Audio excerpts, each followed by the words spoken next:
মায়ের পেটে থাকতে আমাদের কার কণ্ঠস্বর কেমন হবে, কার ডিএনএ, আমাদের দেহে যে সেলের মধ্যে যে ডিএনএ থাকে ডাইঅক্সিরিবো নিউক্লিক অ্যাসিড, এটা দিয়ে আমাদের ফিচারগুলো ডিফাইন হয়।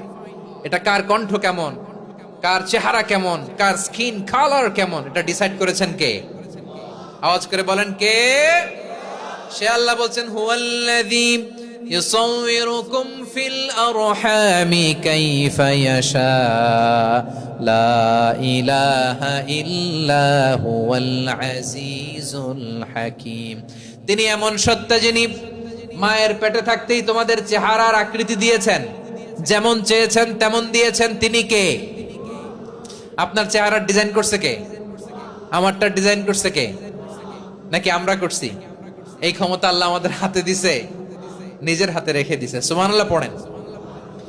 আবার সূরা ইনফিতারে আল্লাহ বলছেন আল্লাযী খালাকাকা ফাসাওয়াকা ফাআদালাকা ফি আইয়ি সূরাতিম মা শাআ রাক্কাবাক। তিনি এমন সত্তা যিনি তোমাদের সৃষ্টি করেছেন, এই সৃষ্টিকে সুবিন্যস্ত করেছেন, সুষম করেছেন, যেমন চেয়েছেন তেমন আকৃতিতে তোমাদেরকে তিনি দুনিয়ায় পাঠিয়েছেন। সুবহানাল্লাহ।